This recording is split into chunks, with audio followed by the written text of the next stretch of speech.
श्रद्धा असलेले सर्व भाविकगण, उपस्थित सर्व बंधू भगिनी, आज दत्त जयंतीच्या निमित्तानं त्या ठिकाणी पुष्पवृष्टीच्या कार्यक्रमासाठी आपण सर्वजण महाराजांच्या आधिपत्याखाली आज या ठिकाणी उपस्थित आहात।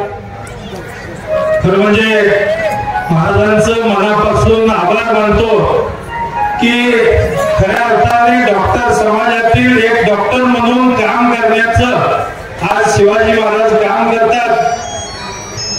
एखादा डॉक्टर असेल तर त्याला स्टेथोस्कोप लावावा लागतोय, काहीतरी सांगावं लागतंय, मग त्या डॉक्टरला आजार करतोय, परत त्याच्यावरती अरे आवाज काय मग त्याच्यावरती गोळ्या औषध दिल्या जातात। परंतु शिवाजी महाराजांच्या या ठिकाणी एखादा भक्तगण आपलं काम घेऊन किंवा न होणारं काम असेल किंवा आपली व्यथा या ठिकाणी सांगितल्यानंतर महाराजांनी त्यांच्या डोक्यावर हात ठेवल्यानंतर तो आजार असेल किंवा न होणारं काम असेल तर अशा पद्धतीनं न होणारं काम सुद्धा होतंय आणि न आजार बरा होणारा सुद्धा आजार बरा होतोय।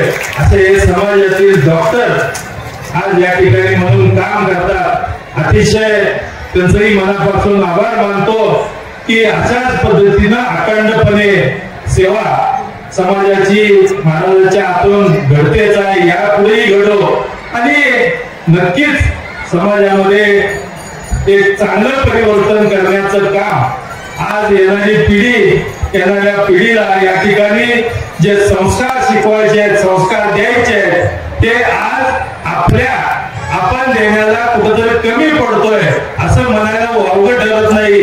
कारण आपण हे स्पर्धेचं युग आहे, या स्पर्धेच्या धावपळीच्या युगामध्ये या ठिकाणी सर्व माझ्या माता भगिनी असतील, या ठिकाणी आमचे सहकारी युवक ज्येष्ठ प्रत्येक जण त्या स्पर्धेच्या युगात धावतोय।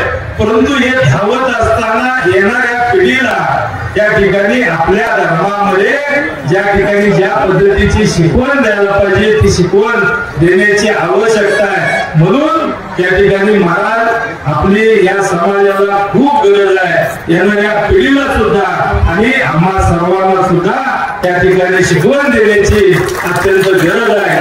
मी नक्कीच या ठिकाणी आज दत्त जयंतीच्या निमित्तानं सर्वांचं मनापासून आभार मानतो आणि सगळ्यांना या ठिकाणी आज उपस्थित राहिला म्हणून आभार मानतो आणि सर्वांना दत्त जयंतीच्या मनापासून शुभेच्छा देतो आणि शिवाजी महाराजांच्या हातून असंच अखंड कार्य या ठिकाणी या पुढच्या दीर्घ या ठिकाणी काळापर्यंत या ठिकाणी व्हावं ही मी सद्गुरू रत्नाकरच्या महाराजांच्या चरणी प्रार्थना करतो आणि या ठिकाणी परत एकदा आपल्या सगळ्यांना शुभेच्छा देऊन माझे दोन शब्द संपवतो। जय हिंद, जय महाराज।